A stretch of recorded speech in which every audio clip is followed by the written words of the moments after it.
제가 약간 안타까운 점 얘기할까요? 근데 노숙을 학생들은 진짜 실력 뛰어난 애들이거든요. 네. 공부 다 잘했고 부모님들이 우리 아이들은 공부 잘하는 애들이야 라고 스스로 생각할 정도로 네. 대부분 그래요. 네. 거의. 근데 이 친구들의 뛰어난 점도 있지만 또 한편 깜짝깜짝 놀라는 것이 문해력이 너무 높아. 리딩 앤 커뮤니케이션이 안 되는 거예요.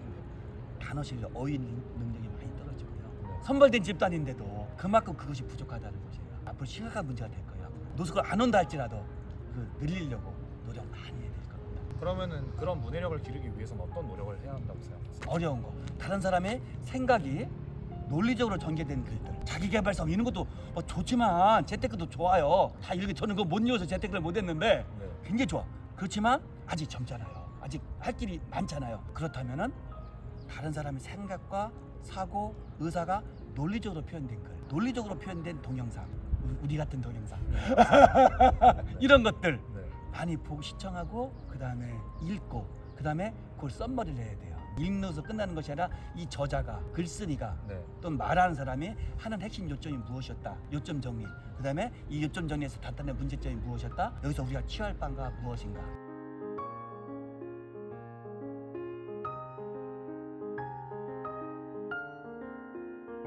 우선 교수님 이렇게 또 바쁜 시간에 인터뷰 참여해 주셔서 너무 감사합니다. 아니 감사합니다. 이런 좋은 기회 주셔서 너무 고맙습니다. 아니, 그러면 우선 가장 먼저 교수님 자기소개를 해주실 수 있나요? 그래요. 좀 쑥스럽네요. 저는 법조인 출신입니다. 법조 생활 하다가 지금은 충남대학교 법학전문대학원에서 우리 학생들 가르치고 있습니다. 반갑습니다. 그러면 우선 간단하게만 네. 교수님의 커리어 패스를 말씀해 주실 수 있나요? 저요? 저는 옛날엔 사법시험 시대였잖아요. 사법시험 합격해서 연수원 마치고 그리고 판사 생활 좀 했습니다. 판사 생활하다가 이제 변호사 좀 하고 그 상태에서 로스쿨 준비 단계에서 학교로 오게 됐고요. 그 이후로 로스쿨이 도입됐잖아요. 그래서 지금은 로스쿨에서 좀 전에 말씀드린 바와 같이 학생들 잘 가르치고 있습니다. 지금 그러면 로스쿨에 오신 지는 어느 정도 되세요? 저 딱 20년 됐어요. 네. 그런데요. 처음에 올 때 이렇게 오래 있을 줄은 몰랐어요. 그래서 10년 정도 할까 했는데 네. 어쩌다 저쩌다 지금 20년이 됐습니다. 그러면은 사실 이 부분은 어떻게 보면 교수님과 조금 동떨어진 질문일 수도 있겠지만 교수님이 보시기에는 지금 한국에서 이렇게 많은 로스쿨 열풍이 일어나는 이유는 뭐라고 생각하세요? 취업난이겠죠. 네. 그리고 경제적인 것도 크겠죠. 네. 페이.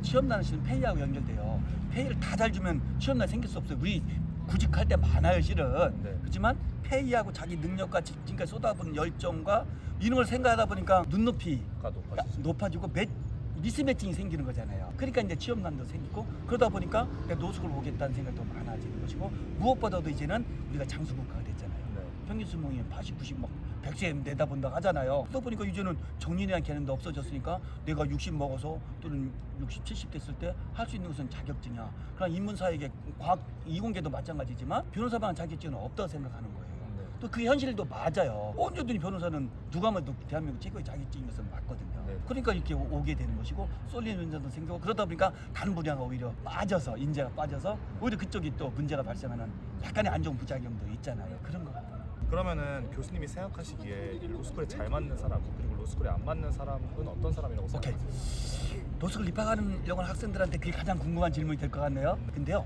미국에서 이제 노숙생들이 입학하잖아요. 교수님들이 이제 우리로 치면 OT 같은 것도 하기도 하고 네, 이렇게 네. 하잖아요. 네. 그랬을 때 강조하는 가장 흔한 말이 하나 있어요. 그게 뭔지 아세요?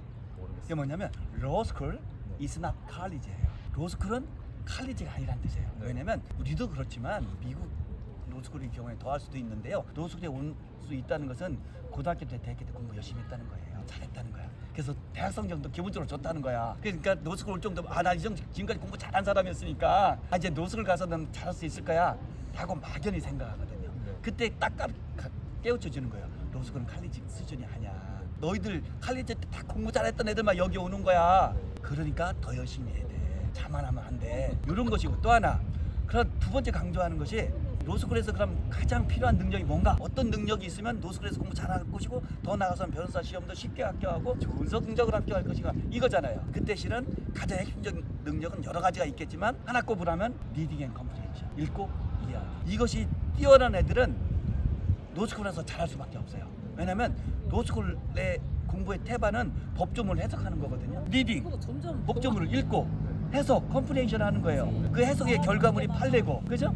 학설들이고 이렇게 되는 거거든요. 네. 그렇기 때문에 리딩 앤 컴프리hen션 실력이 있다. 그렇다면 노스쿨에서 잘할 수밖에 없어요. 신뢰를 들어볼까요? 대한민국에서 최고 좋다는 대학 학부 나온 친구들, 그런 친구들이 우리 로스쿨뿐만 아니라 전국 로스쿨이 가잖아요. 저는 로스쿨 원장도 했었거든요. 또 로스쿨 운영위원도 했었어요. 그래서 경험을 해보고 검증을 해보면은 두 개로 딱 갈려요. 로스쿨 와서 여전히 잘하는 학생들도 있고요. 로스쿨 와서 굉장히 못하는 학생도 있어요. 의외로. 또 쉽게 말하면 약간 표현이 이상하지만 일반적인 인식에 고등학교 때 공부 잘하지는 않았구나, 아주 잘하지는 않았구나, 이런 친구들도 오는 애들도 꽤 있거든요. 이 친구들 의외로 굉장히 잘하는 경우가 있어요. 나중에 판검사 됩니다. 재판연구관 됩니다. 재판연구원 제가 많이 봤습니다. 이거는 뭐냐? 리딩 앤 컴프레션.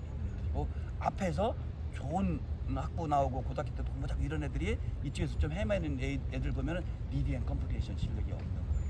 그래서 혹시 로스쿨 들어오고 싶다든가 또는 로스쿨 들어와서 잘하고 싶다든가 하는 학생이 있다면 제일 먼저 권하는 것은 리딩 앤 컴프레션, 읽고 이해하기 실력을 길러라. 그러면은 로스쿨에서 잘할 수밖에 없다. 너무 꿀팁 줬나? 너무 중요한. 네, 그러면은 교수님이 생각하시기에 이 로스쿨을 준비할 때 점수를 잘 받기 위한 공부 그죠? 이런 것도 따로 있을까요? 로스쿨에서 이제 요구하는 것은 크게 이제 세 가지입니다. 하나는 니트라는 법학 적성 시험 들어보셨죠? 네네네. 그거, 그다음 학부 성적, 네. 그다음에 영어 성적인데 영어 성적은 지금 의미가 거의 없어요. 솔직히 말해서 학부 성적도 좀 약간 냉소적으로 보면 다 학점 인플레이션 있다고 저는 보거든요. 어느 학교나 어느 전공이나 네. 정도 차이뿐이지 그것도 큰 차이 없어요. 특히 로스쿨을 준비하는 학생 정도라면 학점이 대부분 좋아요. 변별력 안 생깁니다. 그러니까 유일하게 변별력 생기는 것은 서류 정형하고 그 다음에 이제 니트, 그 뒤에서도 니트죠. 그러니까 니트 잘 보는 학생이 결국은 오는데 이 니트라는 것이 뭐냐면 수능 시험하고 비슷해요. 그러니까 학력고사가 아니란 취지예요. 수능 전에 학력고사 제도 있어서 고등학교 때 배운 지식이 높고 잘하면 학력고사가 높은 것이고 네네. 수능은 그것과 약간 차이가 있어서 수학 능력, 그래서 어떤 기본적인 객관적인 지식을 묻는 것이 아니라 잠재적인 수학 능력을 그래도 본다는 거잖아요. 네, 맞습니다. 그것이 잘하면 수능 잘 보는 거였잖아요. 네. 니트도 일종의 수능이에요. 그래서 이 법학 작성 시험에 잘 보는 학생들은 결국 뭐냐? 수학 능력 있는 애들이고, 그럼 니트는 뭐냐? 여러 가지 영역이 있지만 가장 중요한 것은 언어예요. 결국 리딩 앤 컴프레션. 결국 리딩 앤 컴프레션입니다. 이거 있는 애들은 학부 성적 좀 못 좋아도, 내가 뭐 아주 자랑할 만한 대학 안 나와도, 또는 사람들이 선호하는 전공 안 해도 아무 상관없습니다. 제 제자 중에서요, 고등학교 때까지 음악을 했어요. 근데 음악계 고등학교를 나온 거예요. 근데 도저히 자기로서는 더 이상 영감의 한계를 느꼈대요. 네, 네. 그래서 이건 아니다 라고 해서 일반 대학을 온 거예요. 그러니까 아무래도 고등학교 때까지 음악만 했으니까 네. 수능 같은 걸 잘 보기가 어렵잖아요. 네. 그래서 뭐 아주 좋은 대학을 못 갔어요, 소위 말하는. 근데 이 친구가 거기서 열심히 해서 로스쿨 들어왔어요. 네. 여학생인데 이 친구가 거의 탑을 끊습니다. 10% 안에. 그리고 이 친구가 지금 뭐 하는 줄 아세요? 판사입니다. 아 진짜요? 네, 또 하나, 이번에 남학생이었는데요. 이 친구가 어느 대학에 컴퓨터공학을 나왔어요. 이 친구 제 1학년 때 제 과목 들었는데 막 울었어요. 제가 그랬어요. 너 빨리 학교 떠나는 게 좋겠다. 로스쿨 너 이쪽 안 맞는 것 같다. 약간 자극 주려고. 네네네. 그랬더니 이 남학생인데 연구실 막 울었어요. 공부 열심히 하겠다. 오케이, 그 정신이면 된다. 우리 한번 해보자. 네. 그 친구가 지금 판사예요. 우리 충남대 로스쿨 출신들입니다. 아. 이 친구가 2학년 때부터 잘하기 시작하는데 네. 쭉쭉쭉쭉 올라간다. 오. 그런 애들이 필요한 것이죠. 아. 그런데 실은 대한민국 최고 좋다는 대학에 법과대학 나온 친구가 있었어요. 이 친구 서버시험 몇 번 떨어지는 상태에서 왔어요. 여기 와서 제대로 못했어요. 어떻게 보면 그 법에 대한 열정도 중요하겠네요. 굉장히 중요한 거 아까 뭐 리딩 컴프레션, 그다음에 노력, 이겁니다. 그리고 이제 판사가 됐다라고 하는 포인트가 법조계에서 경력을 많이 쌓고 많은 사람들에게 인정을 받았다는 의미를 그렇죠. 기본적으로 옛날에는 이제 저희 시대만 하더라도 사법시험 마치고서 그다음 연수원 마치고 이제 성적대로 가는 경우가 일반적이었어요. 네. 지금 이제 경력법관 제도로 해서 5년 7년 정도의 법조 경력을 있는 상태에서 지원 자격이 생기거든요. 그렇기 때문에 저도 이제 그런 쪽에 관여한 적이 있는데 그때 이제 다양한 활동이 중요하고 또 하나는 봉사도 중요해요. 왜냐하면 판사라는 것은 정말로 어마어마한 직업이 되는 거잖아요. 네네, 맞습니다. 그때 이 사회 아픔도 알아야 되고 어려운 사람들도 알아야 되기 때문에 변호사 얼마나 바쁘겠어요. 그죠? 검사 생활 얼마나 힘들겠어요. 이때 좋은 일도 많이 하고 봉사도 하고 뭐 이런 것들, 법조 봉사겠죠. 법률 봉사, 인권센터라든가 이런 쪽에서 네. 봉사도 해주고 거기서 또는 뭐 대형 노펌 다니다가 실은 1, 2년도 그런 인권센터라든가 이런 쪽에서 봉사, 거의 보수가 굉장히 약하니까 네. 봉사 차원에서 하는 경우도 있거든. 이런 친구들이 참 멋있는 친구들이고 법관 임명될 때 굉장히 좋은 점수를 받을 수밖에 없겠죠. 그렇군요. 그러면은 교수님이 보시기에 보통 로스쿨을 졸업한 학생들은 법조계로 가는 편이신 것 같아요. 대부분 그런데요. 실은 굉장히 넓어요. 행정부도 많이 가고요. 그게 이제 노숙 시대에 맞는 거니까 일반 회사에도 많이 가서 사내 변호사 많이 하고 있습니다. 공무원 많이 되고요. 지자체까지도 많이 갖고 있고 공기업도 많이 가고 있고 제가 이제 아무래도 활동을 좀 하다 보니까 국가기관이든 지자체든 공공기관에 어떤 위원장으로 많이 활동하는 게 있습니다. 거기 가보면 우리 제자들이 와 있는 거예요. 깜짝 놀라죠. 또 우리 제자는 아니지만 다른 로스쿨 제자들도 와 있는 거예요. 네. 그만큼 진출 분야는 굉장히 넓기 때문에 좋게 생각할 필요가 없다. 법조 3년이라 하잖아요. 네. 법원, 검찰, 변호사. 네. 이거에 한정될 필요가 전혀 없어요. 세상은 진짜 넓습니다. 그리고 그렇게 하라고 로스쿨 도입된 거잖아요. 많이 가야죠. 연구직도 많이 가고요. 연구소도 많이 갑니다. 법조계라는 직업의 정의를 저희가 아는 판사, 검사, 변호사로만 정의할 게 아니라 그렇죠. 어떻게 보면 문제를 풀어나가는 방식을 법으로 그렇습니다. 활용한다라고 법조인에게 가장 중요한 것은 문제 해결 능력이에요. 네. 작은 조직이든 큰 조직이든 공적 조직이든 사적 조직이든 간에 리더에게 요구하는 것은 뭐죠? 우리 조직이 처한 문제를 해결해서 우리 조직 발전시켜주고 우리 조직원도 잘 살게 해달라 이거 아닙니까? 네. 회사도 그렇고 맞습니다. 맞죠? 그때 문제 해결 능력은 어디서 옵니까? 법조 문제 해결 능력이고 이 문제 해결 능력을 로스쿨에서 법을 통해서 배우게 되는 거예요. 그래서 실은 법조인은 리더가 될 수 있는 거예요. 왜? 리더의 가장 큰 덕목이 문제 해결 능력인데 법을 배우면서 자연히 논리력, 설득력, 표현력, 문장력 이걸 익히게 되고 이렇게 해서 리더가 되는 거예요. 그래서 역대 미국 대통령 중에서요. 제가 지금 정확히 기억은 못 하는데 지금 현재 트럼프 대통령이잖아요. 트럼프 대통령이 47대 대통령으로 알고 있거든요. 네, 맞습니다. 맞나요? 네, 네. 그 중에서 절반 이상이 제가 알고 있기로는 27명인가 8명이 다 법조인 출신이에요. 이해하셨습니까? 네. 우리가 알만한 대통령은 링컨, 토마스 제퍼슨, 네. 바이든, 클린턴, 닉슨, 포드 또 우리나라만 하더라도 그렇잖아요. 지금 대통령도 정치 지도자들 역대 대통령 문재인, 노무현, 윤석열 그 경제했던 이재명 네. 그죠? 이회창 다 법조인 출신이에요. 이유가 있다는 거예요. 지금 현재 국회의원 중에서 제가 알고 있기로는 20% 넘는 친구들이 법조인 출신이에요. 60여 명이. 그 중에서 또 우리 노스쿨 출신도 7명이가 이렇게 돼요. 벌써 이거 어마어마한 거잖아요. 그건 뭐냐? 그만큼 법을 배웠다는 것이고 법조 자격을 갖고 있다는 것은 그 조직에서 각 다양한 조직에서 리더가 될 수 있고 의사결정을 할 수 있고 문제를 해결할 수 있는 능력을 갖고 있는 것이다 이렇게 볼 수도 있겠죠. 물론 법조인 일률적으로 할 때 단점도 분명히 있겠죠. 그렇지만 기본적으로는 법을 갖고 있는 사람이 법의 정신을 갖고 있는 사람이 사회에서 문제 해결하고 조직을 발전시키는 거 이것이 요구되는 사회다 지금은 이렇게 표현할 수 있겠죠. 이게 어떻게 보면 그 법학전문대학원을 지금은 분위기 자체가 변호사 시험으로 가기 위한 관례가 되어버렸지만 그렇죠. 한편으로는 수련하는 그 과정에서 배우는 게 되게 많을 수 있다. 맞아요. 그 부분 하나 더 말씀드리고 싶은 것이요. 법조인은 인간을 다루는 거예요, 그죠? 네. 인간의 재산 문제, 생명 문제 네. 이걸 다루는 거잖아요. 네, 맞습니다. 그러면은 우리 법조인이 다루는 접촉하는 대상은 인간이라는 것이고, 인간은 굉장히 존엄한 존재잖아요. 네. 그리고 인간은 굉장히 평등한 존재라고 하잖아요. 네. 그랬을 때 이 인간을 다루는데 우리가 인간이 누구인지 어떤 존재인지를 좀 더 알고서 법을 배워야 되고 법을 적용해야 되지 않을까. 네, 네. 법의 적용 대상이고 법의 규율을 받고 규범의 적용을 받는 인간이 어떤 존재인지를 잘 모르는 상태에서 법을 적용한다 했을 때 과연 올바른 법이 적용이 될까? 그 다음에 이 법을 적용하고 해석하는 사람도 인간이잖아요. 그럼 나 스스로 내 인간이 어떤 존재인지 어떤 한계를 갖고 있는지 어떠한 불완전한 존재인지 이걸 정확히 인지하지 못한 상태에서 법을 적용하고 해석할 때 적용하는 사람이나 적용을 받는 사람이나 얼마나 한계가 있을 수밖에 없잖아요. 네. 그랬을 때 우리 법조인들은 법을 다루는 사람이고 법은 인간에 관계되는 네. 학문이기 때문에 제도이기 때문에 그 규율 대상이고 적용 대상인 인간에 대한 이해가 필요하고 이건 인간학이라 표현할 수 있다면 거기에는 문화가 있을 것이고 언어가 있을 것이고 그죠? 역사가 있을 것이고 철학이 있을 것이고 사상이 있을 거예요. 맞죠? 그래서 어떤 사람들은 법은 문화, 역사, 정치, 경제, 사상의 모든 것의 결정물이 법으로 나타나는 것이다 라고 하는 거예요. 그래서 근대화의 산물은 법을 통해서만 이루어질 수 있다고 역사학자들은 말하는 거예요. 그랬을 때 우리 로스쿨이 실은 아까 말했던 법철학,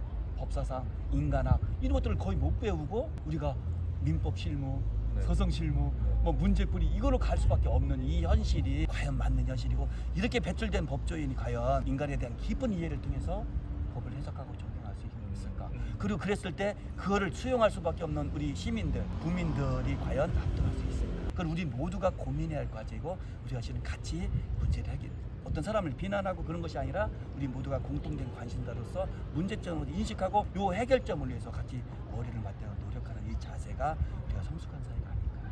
되게 이것도 양면적으로 바라볼 필요가 그럴 수밖에 없을 것 있겠네요. 같아요. 좋습니다. 그러면은 만약에 교수님이 이제 지금 로스쿨을 준비하겠다 마음먹은 학생이 있다면 어떤 말을 좀 해주고 싶으세요? 준비할 마음을 먹었다는 것은 어느 정도 생각을 좀 해본 거잖아요. 무조건 해라. 나중에 후회할 수도 있다. 그러나 무조건 해라. 도전할 가치는 충분히 있다. 설사 나중에 법조인 생활을 안 가더라도 로스쿨 들어와서 배웠던 법의 지식, 법의 마인드, 그 법을 통해서 배울 수 있겠다. 아까 문장력, 표현력, 설득력, 논리력 이런 것들은 여러분들이 평생이 자산이 될 것이다. 그리고 혹시 잘 돼서 변호사 자격증까지 취득한다면 그 자격증은 여러분들을 끝까지 지고 갈 수 있는 무기다. 인생의 무기다. 현실상 그렇다. 일단 마음 먹었다. 무조건 시도. 사실 제가 보기에는 그 자격증의 역할뿐만 아니라 교수님이 말씀해주신 그 리딩 앤 컴프리hen션 능력 자체를 기르는 게 그 로스쿨 학생이 하는 일이기 때문에 그렇죠.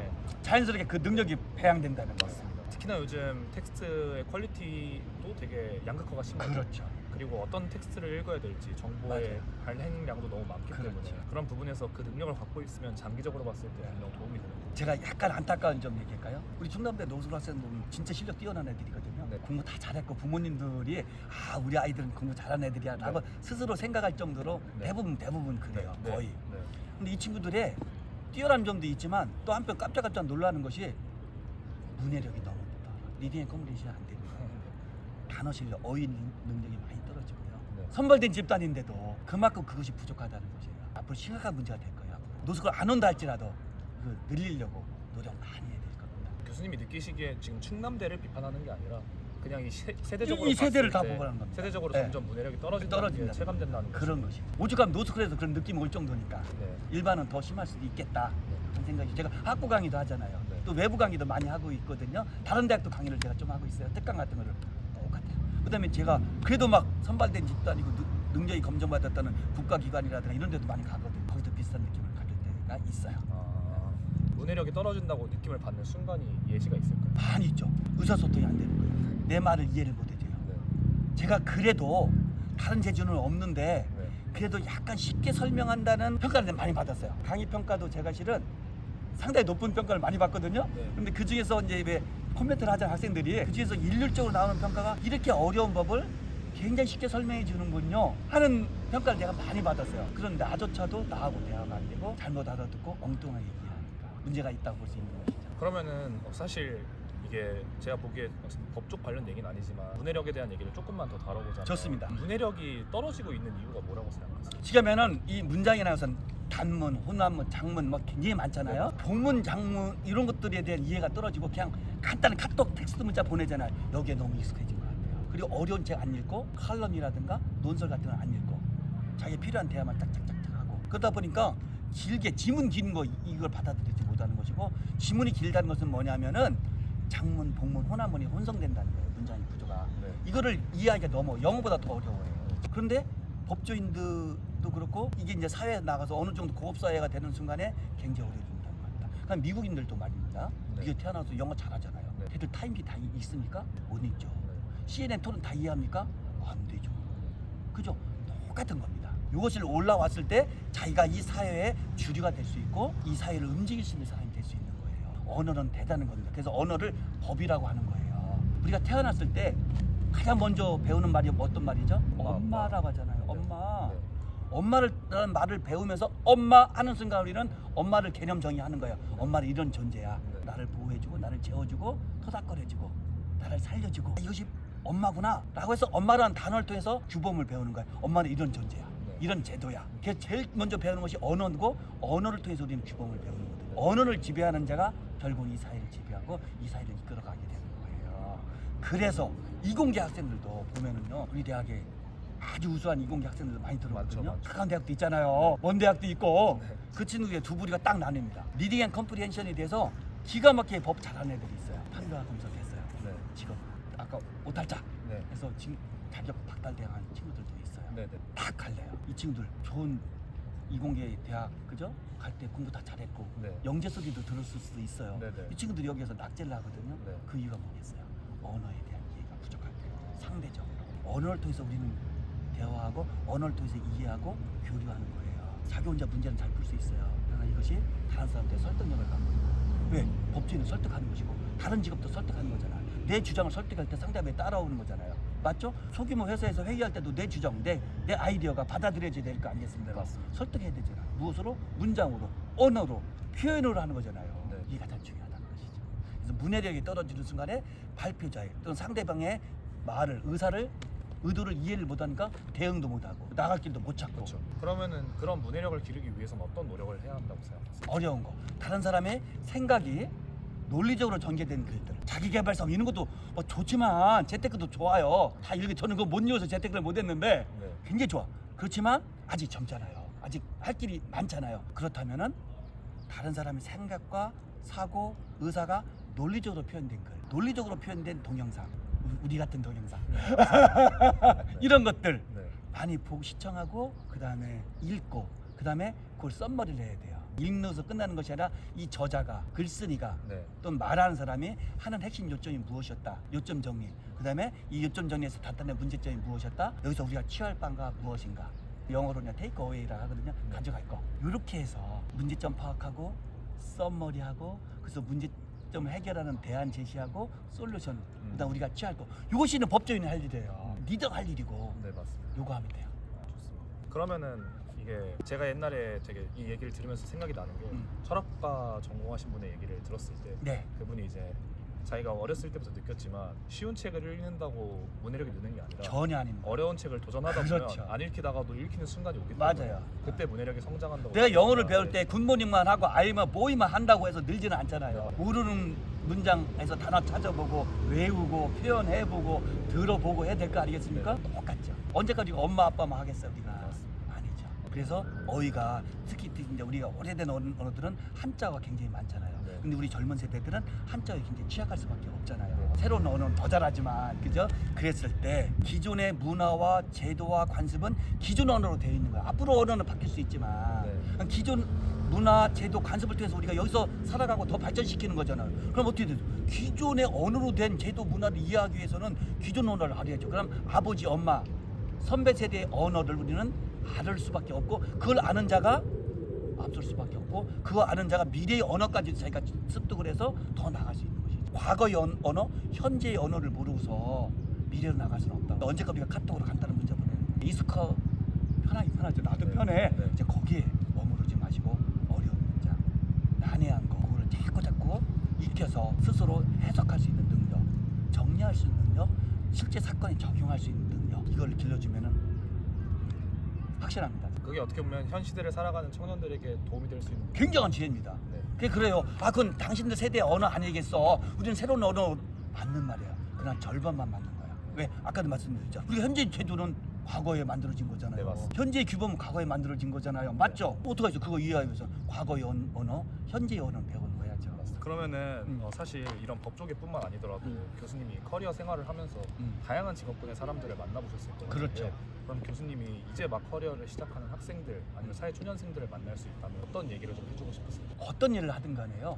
이제는 이 사회가 다양화, 전문화되는 거잖아요. 그때 가장 중요한 것은 전문성이에요. 내가 은행원이 되든 법조인이 되든 선생이 되든 행정공무원이 되든 회사원이 되든 공기업이 되든 자영업을 하든 상관없이 전문성, 자기가 종사하는 영역에 대한 전문성. 우리가 프로니까 네. 프로가 야구 선수가 야구보다는 안 되잖아. 아무리 인성 좋고 뭐 성격 좋고 리더십 좋아도 아닌 거예요. 네. 야구를 일단 잘 던지고 잘 치야죠. 잘 달리고 마찬가지예요.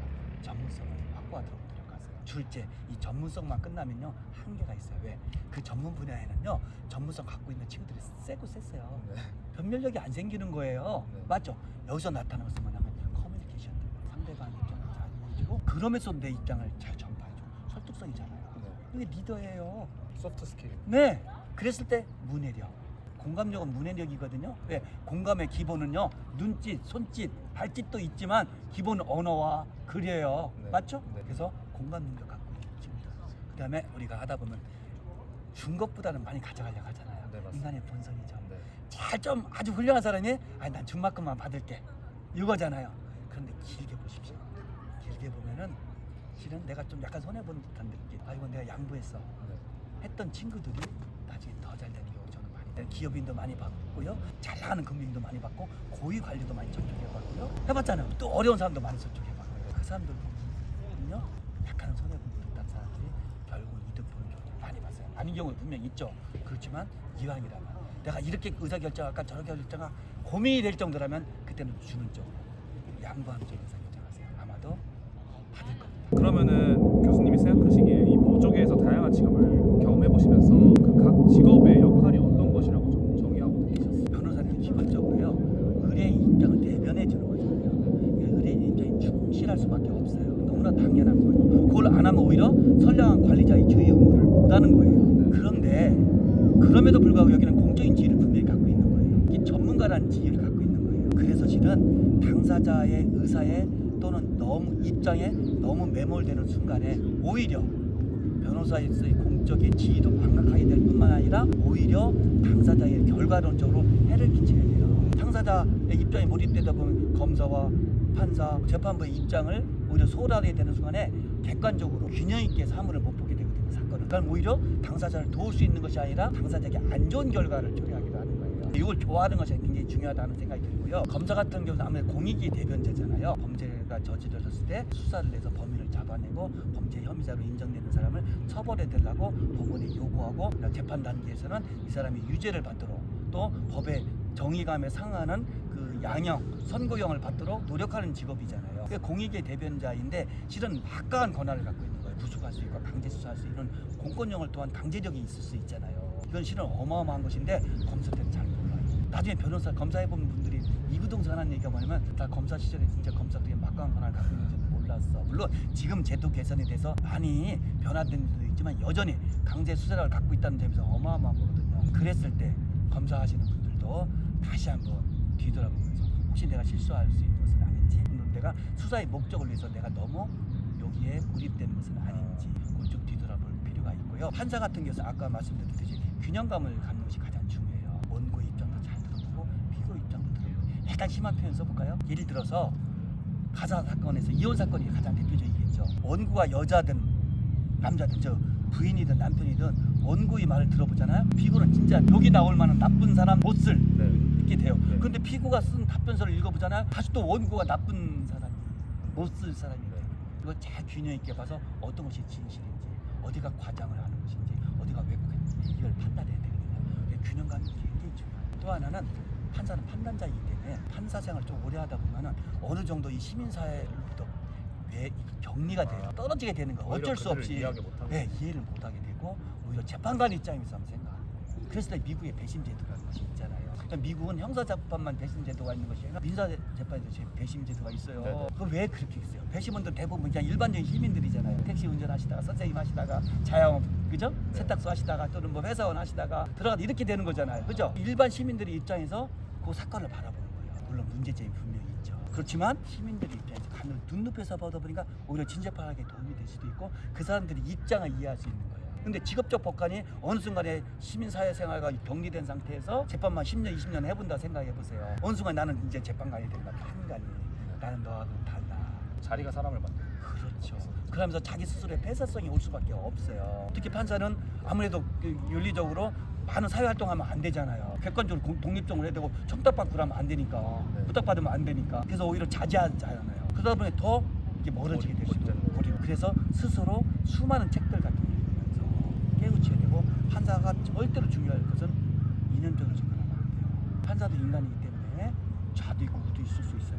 보수도 있고 진보도 있을 수 있어요. 중도도 있을 수 있어요. 그래서 이것이 재판하면서 드러나면 안 돼요. 근데 드러날 수밖에 없어요. 인간이니까. 최대한 드러나지 않기 위해서 노력을 해야 돼요. 이것이 판사가 갖고 있는 균형감이고 절제감이에요. 판사가 무엇을지 가지면 안 되고 그래서 일반 시민들이 각도에서 보면 이걸 어떻게 볼까? 일반 시민이라면 어떻게 이거를 해결하려고 할까?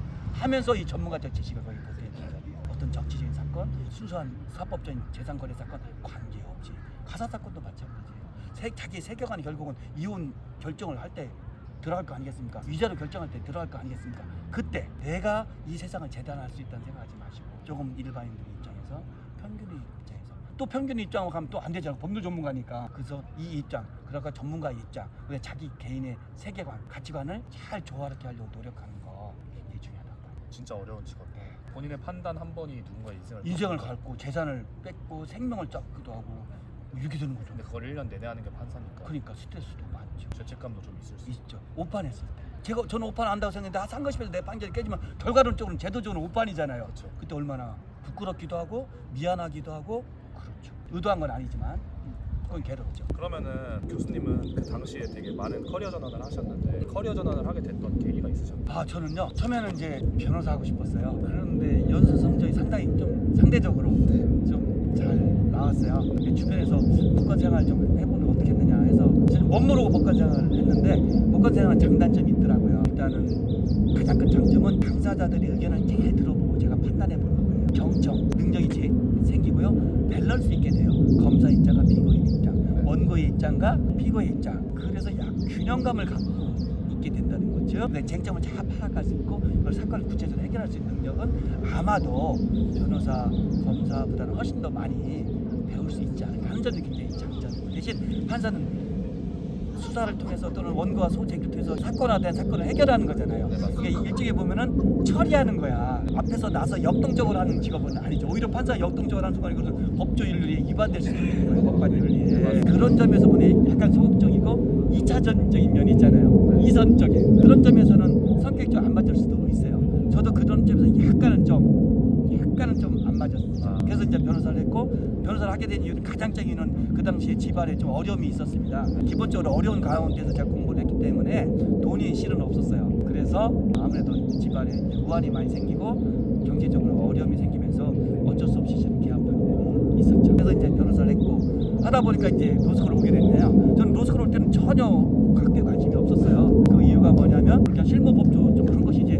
법학을 체계적으로 한 사람이 아니었기 때문에 법학 교수가 된다는 거 상상할 수가 없었죠. 처음에 이제 노숙을 도입되는 게서 몇 번 제의가 왔었어요. 그때 제가 여러 번 사양했는데 간곡하게 부탁도 하고, 그래서 저도 우리 어려움에 있는 학생들 좀 잘 가르쳐 보자. 저도 어렵게 공부를 했으니까 그것도 의미가 있겠다 라고 해서 와게 됐는데 이렇게 오래 있을 줄은 몰랐습니다. 그러면은 또 제가 사실 이번에 법 체계와 관련된 질문을 조금 몇 개 네. 드리고 싶은데, 사실 아까 제가 질문을 받았다고 했을 때 사람들이 가장 많이 질문했던 게 이 AI의 발전이 법 쪽의 직업을 얼마나 침범할 것인가, 그리고 법 체계 자체에 대해서 얼마나 침범할 것인가에 대한 궁금증이 사람들이 많았던 것 같아요. 그렇죠. 그래서 교수님은 리걸테크라고도 많이 얘기가 나오잖아요. 그렇죠. 그래서 이런 법 조계와 AI의 상관성, 연계성, 앞으로 좀 미래가 어떻게 될 것 같다고 생각하세요? 실은요, 제가 노스쿨에서 강의할 때마다 듣는 질문이고요.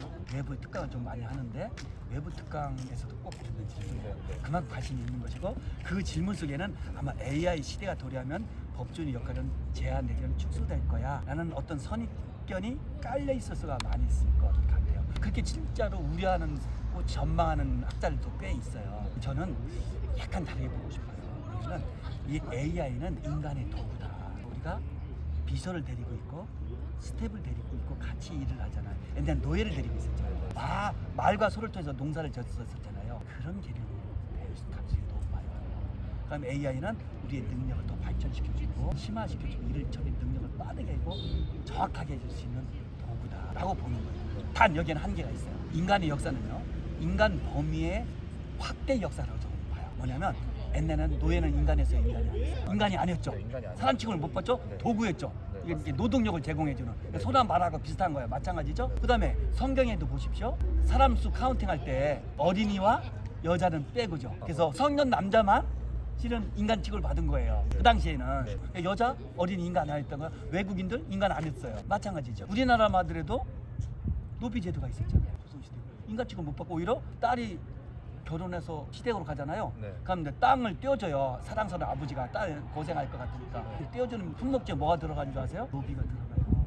그럼 땅, 소 말이 얼마나 농경 시대니까 얼마나 중요했겠어요. 그러니까 그걸 재산 목록, 떼어주는 목록에 먼저 써야 될 거 아니겠습니까? 그렇게 됐다는 거예요. 노비가 인간 취급 못 받았던 거예요. 그게 되는 거예요. 그런데 그것이 지금 어떻게 됐습니까? 미국 노예 해방부터 시작해서 다 인간이 된 거잖아요. 네. 이 인간 범위가 확대된 거예요. 네. 지금은 남녀노소 그거 없잖아요. 그죠? 외국인 그거 없잖아요. 노예제 폐지됐잖아요. 노비 없어졌잖아요. 마찬가지죠. AI가 물건으로 되는 순간 도구가 되는 것이고 우리의 능력을 발달시킬 것이고, 그래서 법조인은 더 능력 받는 거예요. 이것이 인간화가 되는 순간에 그때는 저도 모르겠어요. 위험해요. 그랬을 때 AI의 윤리성이 문제되는 것인데, 제가 알고 있기는 지금 미국 같은 데 우리보다 훨씬 앞서 있잖아요. 맞습니다. 이것이 인간화가 안 되는 거, 인간 취급 안 해주는 거, 요것의 경계 설정을 우리 법으로 하게 되는 거죠. 이걸 어떻게 할 것인가 저도 지켜보고 있고, 실은 미국의 대형 노펌 같은 데서도 이 AI에 쓰는 거에 대해서 굉장히 경계를 하고 있어요. 그래서 예를 들면 법원에 내는 문서 중에서 AI 도움을 받자는 챗GPT 같은 거 있잖아요. 네. 그 도움 받는 것이 있는데 그걸 출처를 안 밝히잖아요. 그러면 변호사 징계받도록 되어 있어요. 아셨죠? 네. 그러니까 도구로만 활용하는 것이죠. 거기 오류도 아직은 굉장히 많이 있죠. 맞습니다. 특히 법은 어마어마한 전문성이 있는데 아직은 멀었다고 보기 때문에 그거 걱정할 시간에 니트 열심히 해라. 그러면은 교수님이 보시기에는 그 AI가 어떻게 보면 어쨌든 도구로 활용되고 있잖아요. 저는 사실 말씀하신 부분에 좀 동의를 하는 게 저도 그 외국의 레이 달리오라고 펀드 투자 하시는 분이 네. 쓰신 책을 봤었는데 그때 이제 본인은 AI가 일단은 도구로 들어올 것 같다고 생각하는 게 AI가 패턴을 바탕으로 판단을 하긴 하지만 한계점이 있다면 반복되는 역사가 반복될 때만 그렇습니다. AI가 효과를 발휘할 맞습니다. 수 있다는 점과 그리고 판단을 할 때 그 판단의 배경이 무엇인지 사람들이 파악할 수 없다는 것이 가장 큰 AI의 한계라고 했거든요. 그래서 그런 부분에 있어서도 좀 동의를 하시나요? 맞습니다. 굉장히 동의하고요. 지금 우리 눈 보고 얘기하고 있잖아요. 네. 말보다도 눈짓으로 너는 의사소통 좀 되죠. 네, 맞습니다. 제스처도 그렇고 네. AI는 아직 힘들겠죠. 여기까지는 전적으로 동의합니다. 그러면은 교수님이 그 법조 생활을 해나가는 물론 지금은 로스쿨 교수로 생활하시는 과정에 AI가 나왔지만 그렇죠. 좀 AI를 활용하는 편이신가요? 챗GPT 좀 해봤고요. 했는데 저는 많이는 활용. 아직은 이제 저 나이가 좀 먹었어요. 네. 부식이에요. 그러다 보니까 좀 그런 쪽 약간은 이 어려움을 좀 느끼고 있지만 그래도 학교에 있으니까 우리 젊은 제자들과 좀 직원들 같이 많이 하려고 노력을 하고 있죠. 그러면은 사실 또 궁금한 부분이 우리나라 국민들이 갖고 있는 법 체계의 아쉬운 점이 솜방망이 처벌. 처벌인데 네. 그 부분은 왜 그렇게 탄생하는 거고 교수님은 그걸 해결하기 위해서는 어떻게 해야 된다고 좀 생각하시나요? 예, 기본적으로는요. 선법망의 처벌이라는 것이 거의 우리 국민들 사이에 인식이 되어 있어요. 맞죠? 네. 저도 일정 부분 그렇게 느낄 때도 있으니까. 근데 이걸 보여야 돼요. 우리나라의 법정형이요. 물론 범죄의 종류와 내용에 따라 달라지긴 하지만 우리나라처럼 법정형이 높은 나라가 많지 않아요. 무슨 사건만 터지면 어떻게 되죠? 특별법 만들어내잖아요. 법조항 개정해서 처벌 강화하잖아요. 맞습니다. 그러다 보니까 사실상 우리나라처럼 법정형이 너무 높아요. 근데 판사들이 볼 때는 현실적으로 이건 아닐 수도 있는데라고 생각하는 거예요. 둘째, 재판을 하다 보면 이제 피고인의 무대가 된 거잖아요. 자기가 이제 수사 단계까지는 어떻게 되죠? 피해자의 무대였다고 한다면, 그죠? 피고인이 자기 방어하고 자기 입장 변명하고 하는 거잖아요. 그러다 보니까 자기 정상, 어려운 가정 형편, 뭐 경제적인 문제, 자기 신체적인 문제, 건강 문제 이런 것들을 내다 보니까 판사들이 그걸 듣다 보면 조금씩 내려가는 면도 있는 것 같아요. 그러다 보니까 일반인들이 볼 때는 뭘 저런 범죄를 저지르는데 왜 이렇게 순번망이야? 라고 생각해서 미스매치가 생기는 것 같아요. 두 가지죠. 그러니까 너무 법정이 특별법이 남발되면서 사실은 너무 높아진 면도 있고 판사들도 약간 그런 면도 있기 때문에 두 가지 각도에서 접근을 하면 손방망이 처벌이라는 그런 문제가 좀 해결되지 않을까. 특별법 너무 남발하면 안 돼요. 그때 사건 터질 때보다 법을 만든다는 것은요, 법은 일반성이에요. 모든 사건에 모든 경우에 적용되기 위한 것이지 특정 사건이 아주 제한된 사건에 적용하게 만들어서 법이 아니라 그건 행정이죠. 근데 우리는 법을 행정화시키고 있어요. 안타깝게도. 그러니까 우리나라처럼 특별법 많은 나라가 없기 때문에 오죽하면 법조인조차도 특별법이 너무 많아서 자세히 보지 않으면 헷갈리는 경우가 너무 많이 있어요. 저도 그래요. 판사도 헷갈려요. 법정이 적용하는 경우가 그래서 나타나는 거예요. 이건 아니죠. 특별법 너무 남발하지 말자. 차라리 판례를 남기면 그렇죠. 둘째, 판사들도 피의자 입장 조금은 봐서, 그죠? 그걸 한번 이렇게 교정하려는 노력을 해보자. 이 두 가지 각도에서 가면은 어느 정도 그래서 해결될 수 있다고 봅니다. 그러면은 교수님이 느끼시기에 한국법과 미국법의 가장 큰 차이점이 있다면 무엇이라고 생각하세요? 자, 우리는 성문법이라죠. 네, 그죠? 맞습니다. 문서화된, 문자된 법전이 있는 나라고, 네. 영국, 미국은 그건 아니라고 불문법 국가를 하죠. 물론 그 나라도 어마어마하게 성문법 많고 우리도 불문법 좀 있습니다. 그렇지만 일반적인 그 뼈다가 그렇다는 것이죠. 네, 이때 보통법이라 하거든요. 그것은 뭐냐면 모든 경우에 적용되는 법을 말하는 거예요. 관습. 네. 이것이 강조되는 거예요. 우리는 법을 만들어서 비로소 그 법을 갖고서 분쟁을 해결하는 거예요. 그러다 보니까 특별법이 너무 많아요. 일반화돼가 안 되는 거예요. 근데 영미에서는 보통법. 영어로 커먼로라 하잖아요. 네. 이게 보통법으로 번역. 그게 모든 사건에 모든 사람에게 적용되기 위한 거예요. 네. 이런 점이 차이가 있고 또 하나는 재판제도도 거의 배심제도잖아요. 네. 그래서 배심원들이 기본적으로 유무죄 가지고 권리 유무를 판단하는 거예요. 우리는 전문법관이 하고 우리는 참여제 재판이라서 극히 예외적으로 형사사건만 하고 있잖아요. 그러다 보니 이게 눈높이도 또 안 맞는 거예요. 물론 전문법관을 통해서 재판을 하다 보니까 전문성 살릴 수 있고 훨씬 더 정확할 수도 있을 거예요. 왜냐면 배심제도 분명히 단점이 있거든요. 법적 전문가들이 아니니까. 그죠? 그렇지만 기본적으로는 이게 더 강하다고 생각합니다. 그래서 우리도 점점 일반 시민들이 재판 과정에 참여할 수 있는 기회를 넓히는 쪽으로 가자. 그래서 만든 것이 참여 재판이잖아요. 네. 근데 여기가 우리는 지금 정체되어 있거든요. 그래서 여기 정체되지 말고 좀 더 한번 논의해서 미국식 배심제도 도입하되 거기도 분명히 단점이 있으니까 네. 단점을 우리가 좀 줄이고 이혼을 방지하게 제도 보완한 상태에서 좀 이렇게 하면 좀 어떨까 생각은 개인적인 생각입니다. 이제 더 이상 전문 법관에 의한 우리의 권리 유무를 판단하는 시대는 이제는 더 이상 아웃 오브 데이트 할 수밖에 없다 이런 생각입니다. 그러면은 사실 지금부터는 제가 좀 여쭤보고 싶은 게 교수님이 20대 학생들에게 좀 얘기해 주셨으면 하는 부분 그런 조언 같은 것들을 해주셨으면 하는 마음으로 질문을 해보려고 하는데요. 그래서 혹시 교수님 괜찮으시면 지금 연세가 어떻게 되시는지 아시죠? 저요. 실은 제가 이제 정년을 우리 교수는 65세가 정년이에요. 네. 정년을 3학기 남겨놨어요. 그러니까 64입니다 지금. 아, 64. 그러면은 사실 궁금한 부분이 그럼 교수님 그 연세가 되신 기분이 좀 어떠신 거예요? 한 몇 년 전만 해도 못 느꼈는데요. 약간 외로움 느껴요. 외로움 느끼고 이제 내가 이제 이렇게 마감이 되는구나 네. 느끼고 이제 정년이 가까우니까 직장도 이제 마감해야 되는 거잖아요. 네. 내가 새로운 일을 또 시작해야 되니까 약간의 불안감도 있고 네. 약간의 또 호기심도 있고 네. 그러면서도 좀 더 열심히 살을까? 네. 좀 더 잘 살아볼까? 좀 더 많이 베풀면서 좀 더 양보하면서 살아볼까? 그런 아쉬움이 있죠. 그러면은 사실 제가 지금 교수님과 오늘 살짝이지만 대화를 해보면서 느낀 게 되게 에너지가 넘치시는 분이라고 느꼈는데 네. 그래서 교수님은 어떻게 이렇게 좀 에너지 넘치는 삶을 계속 유지해 올 수 있으셨던 건가요? 저는요 호기심을 갖고 있었어요. 호기심이 나름대로 제가 만약에 역동적인 모습으로 보였다면 역동성을 만든 큰 원인이지 않을까 생각해요. 제가 직업에 대한 호기심도 있고요. 내가 모르는 거에 대한 호기심도 있고요. 안 가본 곳에 대한 호기심도 있어요. 그래서 지금 직업도 제가 바꾼 것도 여러 가지 이유가 있지만 그중에 호기심도 작용을 했고 외국도 좀 다녀보고 뭐 이렇게 했거든요. 살아보기도 했고 그것도 호기심 때문에 그랬고 또 다양한 사람도 제가 만나는 것도 호기심인데 저도 개인적으로 유튜브를 하거든요. 네. 실은 제 나이에 하기가 쉽지는 않아요. 또 제가 다루는 주제는 법이라는 주제는 사실 좀 약간 딱딱하고 네. 약간은 건조하잖아요. 그래서 실은 독자도 많지가 않아요. 네. 조회수도 안 나오고 네. 안타까운데 그래도 하려는 이유는 코로나 시대 때 좀 더 학생들에게 쉽게 다가가보자. 그리고 이 법이라는 것은 시민들에게도 또는 노숙을 올려놓은 학생들에게도 한번 다가가보자. 근데 이건 결국 호기심이잖아요. 호기심이 있다 보니까 새로운 일을 하게 되고 새로운 일을 하게 되다 보니 약간의 에너지도 생긴 것이 아닐까 이렇게 분석을 해봅니다. 그러면은 또 좀 궁금한 부분이 교수님이 살면서 갖고 있는 가장 큰 후회가 있으신가요? 많죠. 왜냐면 인간은요 수많은 그때마다 고비마다 의사결정을 하면서 살아가는 거잖아. 누구를 만날까?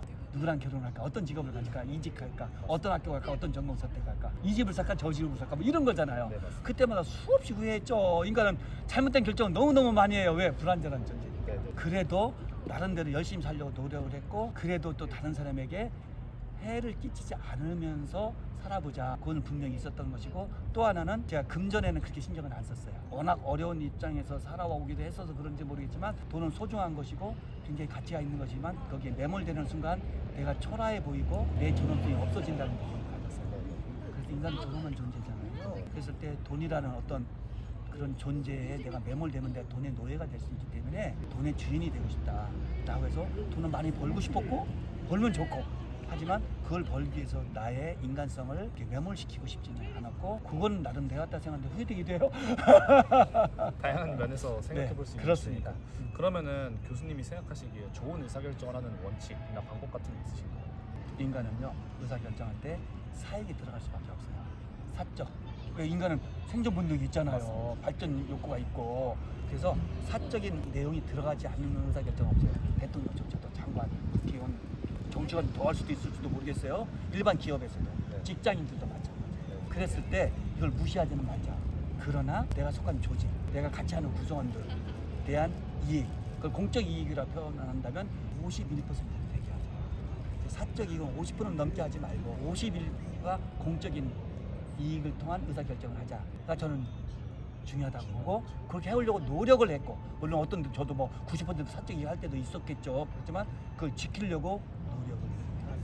그랬을 때 우리 공동체가 저는 유지될 수 있다고 보고 특히 법조인 같은 이 사회 리더들일수록 더 그런 의식이 강해야 된다고 봐요. 그러면은 교수님이 다양한 법조계 경험을 통해서 배웠던 인생의 교훈이 있다면 어떤 게 있을까요? 양보하자, 쉬자, 그리고 열심히 하자. 우리 젊은 친구들이 그래요. 삶을 사다 보면 너무 어렵잖아요. 저도 어려워요, 실은. 수없이 막 좋았다 나빴다 반복되는 거거든요. 계속 나쁜 경우도 있고 극단적으로. 그랬을 때 저도 막 좌절할 때가 많이 있거든요. 그랬을 때 좀 길고 넓게 봤으면 좋겠어요. 어려운 말이기도 한데 지나가는 과정이다. 나중에 좋아질 수도 있다. 그러나 안 좋아질 수 있습니다. 분명히 좋아질 수도 있다. 그래서 이거 참고 견디자. 여기서 희망을 갖자. 여기서 계획을 짜보자. 여기서 이 상태에서 내가 한번 노력을 해보자. 이런 마인드가 굉장히 좋고 인생은요 결국 지나가는 과정이거든요. 이런 말도 있잖아요. 이 또한 지나가리라. 또 하나는요 네가 심겨진 곳에서 꽃을 폈으면 좋겠어요. 그것이 어느 곳이든 다른 사람들의 부러움의 곳이든 뭐 그렇게 주목받지 못한 곳이든 관계없이 자기가 존재하는 곳 지금 놓여진 곳 블라썸 헤어 유아 플랜트 네가 심겨진 곳에서 블라썸 꽃 피어라 이런 석양 격언이 있거든요. 네. 꼭 드리고 싶습니다. 전문 주인들에게 또는 나이 드신 분들한테도 그 지위가 지금 어떤 지위에 있든 간에 거기서 노력을 해서 거기서 꽃을 피웠으면 좋겠어요. 너무 좋습니다. 그렇습니까? 그러면은 또 하나가 이제 네. 교수님이 다양한 법조계 생활을 하시면서 느낀 인간관계에 대한 팁 아니면 교훈 같은 것도 따로 있으실까요? 법조인들은요 본능적으로 판단하려고 해요. 사람들이 오해를 해요. 저기를 판단하려고 하고 선과 악으로 나누고 네. 적법과 불법으로 나누잖아요. 네. 실은 사회는 그렇지 않거든요. 인간인 것은 선한 면도 있고 악한 면도 있는 거예요. 저조차도 불완전한 존재가 양면을 갖고 있기 때문에 모든 세상 이치를 선과 악으로 적법과 위법으로 나눌 수는 없거든요. 그래서 우리는 불완전한 존재이기 때문에 저 친구도 실수할 수 있고 나도 실수할 수 있다. 인간 존재에 대한 이해를 갖고서 이 사회생활하고 직장생활을 하면은 그나마 좀 시행착오 줄이고 다른 사람에게 피해를 덜 주면서도 나의 발전을 깨할 수 있지 않을까 하는 생각을 해보네요. 괜찮으시면 짧은 질문. 네, 좋습니다. 그러면은 가장 먼저 교수님이 법조계에 진입하는 학생들 아니면 지금 법조계에 있는 후배들에게 좀 해주고 싶은 얘기가 있으실까요? 법조인은 전문가죠. 법이라는 것은 더 전문성이 더 있겠죠. 네. 그렇기 때문에 이게 전문가로서 가장 중요한 것은 실력이다. 어빌러티. A로 시작되죠. 어빌러티죠. 네. 그 다음에 뭐겠어요? A 다음에는 알파벳 숫자 아니면. B겠죠. 밸런스. 네. 법조인은 균형감과 균형이 가져야 됩니다. 자기 생각에, 자기 사상에, 자기 가치관에 함몰되면 안 돼. 특히 판사는 더 하겠죠. 검사도, 변호사도. 밸런스를 유지하려고 노력해라. 진보, 보수 함몰되지 마라. 좌우 함몰되지 말고 가진 자, 못 가진 자 함몰되지 말고 밸런스 유지하려고 노력하라. B가 있다면 뭐죠? C가 있죠. C가 있죠. C로 영어대로 시작되는 단어가 컴패션. 우리로 치면 연민계 이런 말로 변형이 되겠죠? 네. 그 마음을 가져야 돼요. 법률 같은 건 더해요. 선민의식이 들어갈 수밖에 없거든요. 줄이려고 노력해야 돼요. 그리고 저 사람이 비록 미흡고 나쁜 행동했지만 그 사람에 대해 깊은 이해를 가지려고 노력. 그리고 이런 ABC는 실은 법조인뿐만 아니라 일반인들도 적용돼요. 일반인들은 각자 자기 영역에서 전문가잖아요. 스포츠인도 그럴 것이고 사업자도 그렇고 공무원도 그렇고 직장인도 거기서 자기 실력, 프로페셔널, 어빌리티를 가져야 돼요. 전문성. 거기도 역시 판단하는 거거든요. 밸런스 가져야 돼요. 균형감. C. 자기와 상대하는 사람들에 대한 또 자기보다 좀 못하다가 부른 사람에 대한 컴패션을 가질 때 이 ABC를 가졌을 때 우리 사회는 좀 더 살기에 좀 더 그래도 그럴듯한 사회가 되지 않을까 어렵지만 하는 생각을 해봅니다. 지금 또 유난히 그 알고리즘의 시대기도 하고 그렇죠. 팩트와 페이크가 너무 많이 나오는 너무 시대다 많습니다. 보니까 네. 더 중요한 역량이겠네요. 그럴 수 있어요. 전 국민적으로. ABC 갖췄으면 좋겠습니다. 너무 쉽죠? ABC. ABC. 저도 외우겠습니다. 감사합니다. 그러면 이제 정말 마지막 질문으로 네. 교수님이 요즘 청년들에게 해주고 싶은 얘기가 있으신가요? 너무 힘드니까 뭐라고 하기가 어려워요. 옛날 어떤 유명한 교수님께서 수필가이자 아프리카 청춘이다 이런 표현을 네. 썼어요. 그때 한때는 그게 막 유행했는데 지금도 너무 청년들 그거 하는 거 아니라 비판적으로 보는 견해도 있어요. 그렇지만 아프리카가 청춘이 아니라 아프니까 인생이에요. 인생은 다 아파요. 저도 많이 아프거든요. 제 주변에 아픈 사람이 너무나 많아요. 그 아픔은 우리가 인생을 살아가면서 당연히 따라오게 되는 과정이다. 다만 클 수 있고 작을 수 있고 길 수 있고 짧을 수 있고 자주 올 수 있고 뜬금없어. 그건 우리의 영역이 아닌 것 같아요. 그거는 우리가 받아들이고 거기서 우리가 희망을 찾고 4월에서 희망을 찾는다 했잖아. 황무지에서도 그죠? 마찬가지로 이 길에서 희망을 찾고 나아가려 노력하고 오늘 만족하고 감사하며 살아가는 인생. 좋습니다. 그러면은 이렇게 해서 우리 유튜브 시청자들 저는 이 채널이 너무너무 지금 마음에 들거든요. 많이 시청해 주시고 좀 더 많이 전파됐으면 좋겠어요. 그래서 우리 많은 사람들이 이 채널을 통해서 위로받고 또 소통도 하고 자기 발전도 꾀하고 그 다음에 어떤 동기부여도 되고 이랬으면 좋겠습니다. 구독, 좋아요 부탁합니다. 교수님 이런 거 너무 잘하셔서 깜짝 놀랐네요. 고맙습니다. 네, 그러면 이대로 저도 네. 영상을 마치고 손종학 교수님께 질문 드릴 부분이 있다면 이메일 주소 같은 거 댓글에 남겨도 네. 되니까 확인해 주시면 감사하겠습니다. 하나 더. 네. 저는 유튜브 더손 채널입니다. 한글로 더손 채널 들어오시면 제가 환영하겠습니다. 고맙습니다. 네, 그러면은 그것도 제가 따로 링크를 네. 남겨두도록 하겠습니다. 네. 그러면 지금까지 또 시청해 주셔서 감사합니다. 너무 고맙습니다. 감사합니다. 네. 너 했었어. 질문 잘하시네. 아주. 아닙니다. 물 드세요. 물 드셔. 네네. 너무 힘들잖아. 그지?